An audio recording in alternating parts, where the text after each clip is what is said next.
छतरपुर क्षेत्र अंतर्गत केल नदी पर स्थित जर्जर पुल सुबह उस समय धराशायी हो गया जब उस पर से रेत से भरा एक ओवरलोड ट्रक गुजर रहा था। भारी वजन के कारण पुल का एक हिस्सा अचानक से धंस गया, जिससे ट्रक समेत पूरा ढांचा जो है नदी में समा गया।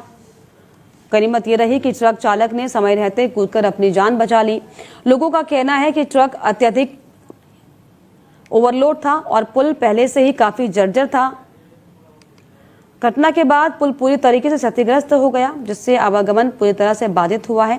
इस पुल के टूटने से क्षेत्र के 15 से ज्यादा गांवों का संपर्क मुख्य मार्गों से कट गया, जिससे ग्रामीणों को भारी परेशानियों का सामना करना पड़ रहा है। स्थानीय प्रशासन को सूचना दे दी गई है और राहत व मरम्मत कार्यों की तैयारी की जा रही है। वहीं ग्रामीणों ने लंबे समय से पुल की मरम्मत की मांग को अनसुना किए जाने पर नाराजगी जताई। ग्रामीणों ने जिला प्रशासन से जल्द वैकल्पिक व्यवस्था किए जाने और एक नए पुल के निर्माण की मांग की है, ताकि दैनिक आवागमन और आपात सेवाएं प्रभावित न होने पाए। तो ड्राइवर ने दरअसल कूदकर जान बचाई। तस्वीरें भी आपके टीवी स्क्रीन के सामने, जहां पर देखिए कैसे जो है एक ट्रक जो है जर्जरपुर में धराशायी हो गया। और इस पर ज्यादा जानकारी के लिए समीर अवस्थी मेरे सहयोगी जुड़ गए मध्य प्रदेश से। समीर, जिस तरीके से जो तस्वीरें मैं देख रही हूँ, वाकई ये बहुत भयावह तस्वीर, क्योंकि ये पुल जो कि अच्छा खासा पक्का पुल दिखाई पड़ रहा है, कैसे एक ट्रक के जाने से धराशायी हो गया? देखिए, ये बिल्कुल ये पूरा घटना जो है चंदला विधानसभा क्षेत्र के गौरीहार थाना क्षेत्र का बताया जा रहा है, जहाँ पर केल नदी के ऊपर एक जर्जर पुल था।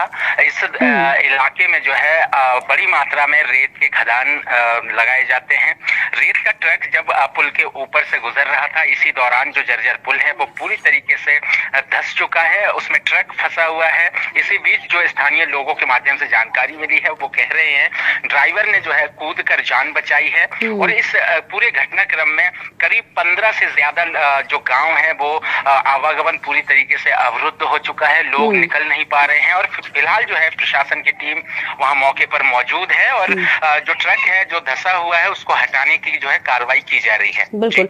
ऐसे में सवाल ये भी समीर की जो पुल है, हालांकि क्या ये आवागमन के लिए जारी था और कितने गाँव का संपर्क इससे जुड़ा हुआ था? क्योंकि अगर ये जर्जर हालत में था तो क्यों नहीं इस पर ध्यान दिया गया? बरसात का ये समय चल रहा है।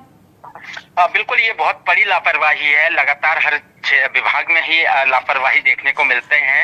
ये बारिश का मौसम है और बारिश के दिनों में बुंदेलखंड इलाके में काफी बारिश के चलते बाढ़ की स्थिति भी बनी थी, लेकिन ये जर्जर पुल जो है काफी पुराना है और जर्जर पुल के ऊपर से ही जो राहगीर हैं वो निकलते हैं। करीब 15 से 20 से ज्यादा यहाँ पर गांव हैं। इस पुल के टूटने से संपर्क पूरी तरीके से टूट चुका है। लोग अब कैसे निकलेंगे, किस तरह से निकलेंगे, ये भी कहीं ना कहीं अब सवाल उठ रहा है। और प्रशासन को इस तरफ ध्यान देना चाहिए था कि पहले से ही जर्जर पुल का मरम्मत होना चाहिए था।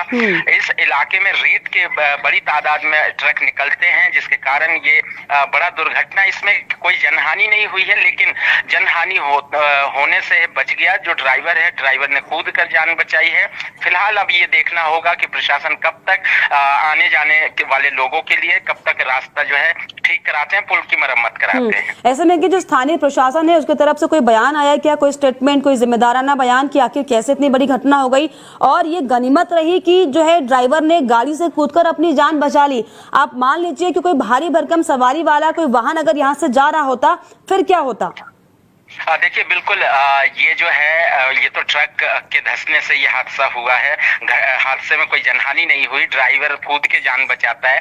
अगर ऐसे में कोई बस या कोई सवारी ऑटो यहाँ से गुजर रहा होता तो निश्चित तौर पर एक बड़ी घटना यहाँ पर होने की आशंका जताई जा रही है। और फिलहाल जो है प्रशासन वहाँ पर मौजूद है, ट्रक को हटाने की कार्रवाई की जा रही है। फिलहाल प्रशासन की तरफ से अभी तक कोई बयान नहीं आया है, लेकिन एक बड़ी लापरवाही कहीं ना कहीं उजागर होता नजर आ रहा है। बहुत बड़ी लापरवाही। बहुत शुक्रिया आपका समीर, तमाम जानकारियों के लिए, तमाम बातचीत के लिए। पाकिस्तान के बलूचिस्तान में एक बार फिर से जाफर एक्सप्रेस पर हमला हुआ है। जाफर एक्सप्रेस ट्रेन में किए गए ब्लास्टर से ट्रेन की कई बोगी पटरी से उतर गई। ये हमला सिंध के सुल्तान कोट के पास किया गया। हमले में कई लोगों के घायल होने की खबर है। हमले